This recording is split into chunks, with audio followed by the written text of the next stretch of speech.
Hello everyone, আসসালামু আলাইকুম। সবাই কেমন আছেন? আশা করি সবাই খুব ভালো আছেন। তো আমিও আপনাদের দোয়া ও ভালোবাসায় খুবই ভালো আছি। চলে আসলাম নতুন আরেকটা রেসিপি নিয়ে। আশা করছি আজকের রেসিপিটা আপনাদের ভালো লাগবে। তো আজকে আপনাদেরকে তৈরি করে দেখাবো আলুর পাকোড়া। তো পাকোড়াটা কিভাবে তৈরি করছি সেটাই এখন আপনাদের সাথে শেয়ার করব। তো এটাকে পাকোড়াও বলা যায়, সবজি পিঠাও বলা যায়, যেই নামে ডাকে। তো এখানে আমি নিয়ে নিচ্ছি বেসন। তো এখানে হাফ কাপ দিয়েছি বেসন আর হাফ কাপ দিব আমি সুজি। তো সুজিটা আর বেসনটা ভালো করে মিশিয়ে নিচ্ছি আর সাথে দিচ্ছি আমি স্বাদ মতো লবণ। তো এই তিনটা উপকরণ আমি ভালো করে মিশিয়ে তারপরে আমি এখানে অ্যাড করে দিব দুইটা ডিম। তো এখানে আমি দুইটা ডিম দিচ্ছি, আপনারা চাইলে তিনটা চারটা দিতে পারেন। তো আমি যেহেতু সুজির ব্যাটারটার সাথে পানি অ্যাড করব সেজন্য আমি দুইটা ডিম দিচ্ছি। তো ডিম দুটাকে দিয়ে ভালো করে মিশিয়ে নিব, তারপরে আমি এখানে অ্যাড করব পানি।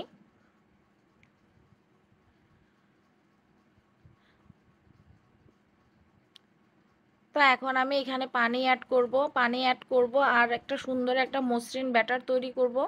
তো পানিটা মেজারমেন্টটা আমি আপনাদেরকে বলছি না, কারণ হচ্ছে এখানে যেহেতু সুজি দিয়েছি পানির পরিমাণটা একটু বেশিই লাগছে। তো আমি আসলে মেজারমেন্টটা আপনাদেরকে বলতে পারছি না।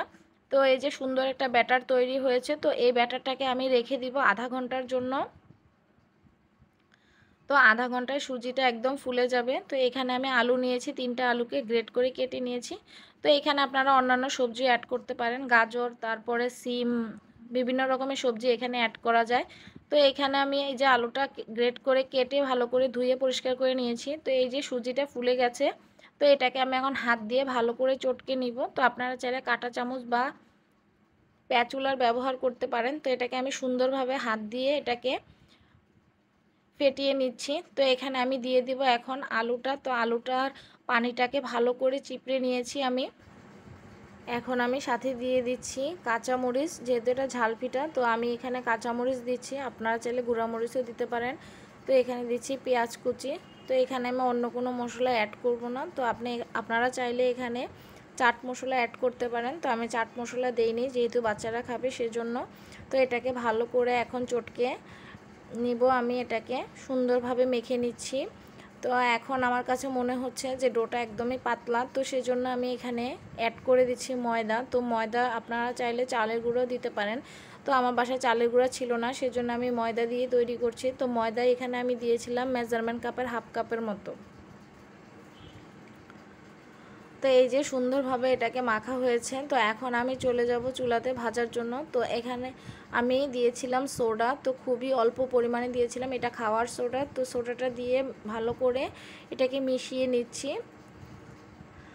তো আমি এই যে চুলাতে প্যান বসিয়ে দিয়েছি। তো তেলটাকে আমি আগে থেকে গরম করতে দিয়েছিলাম। তো এখানে আমি সবগুলা পাকোড়া দিয়ে দিচ্ছি। তো তেলটাকে ভালো করে গরম করে নেবেন, তাহলে দিলে পাকোড়াগুলো ভাজাটা খুবই সুন্দর হবে। তো বৃষ্টির দিনে এই পাকোড়াটা খেতে খুবই মজা লাগে। তো আপনারা একবার হলেও ট্রাই করে দেখবেন, এই পাকোড়াটা অসম্ভব মজা হয় খেতে। বিকালে নাস্তা চায়ের সাথে তো খুবই মজা হয়, আর বাচ্চারা খুবই পছন্দ করে যেহেতু এটাতে আলু আছে সেজন্য।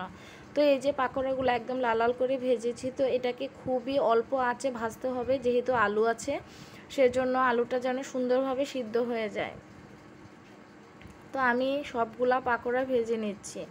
তো ভিডিওটা যারা এই পর্যন্ত দেখেছেন একটা লাইক দিতে ভুলে গেছেন, অবশ্যই একটা লাইক দিয়ে দিবেন। আর যদি এই কাজটা যারা করে ফেলেছেন তাদেরকে তো অসংখ্য অসংখ্য ধন্যবাদ। তো এই যে সবগুলা পাকোড়া ভাজা হয়ে গেছে। তো আমি এখন সবগুলা সার্ভিং ডিশে তুলে নিচ্ছি। তো পাকোড়াগুলার কালারটা দেখেই হয়তো বা বুঝতে পারতেছেন পাকোড়াগুলো কতটা সুন্দর হয়েছে, আর খেতে খুবই মজা হয়েছিল। আর পাকোড়ার আলুগুলা একদম ভিতরে এতটা সফট হয়েছিল, খুবই সুন্দর হয়েছিল। তো ভিডিওটা যদি ভালো লাগে অবশ্যই ফ্রেন্ডস অ্যান্ড ফ্যামিলির সাথে শেয়ার করবেন, লাইক করবেন, কমেন্ট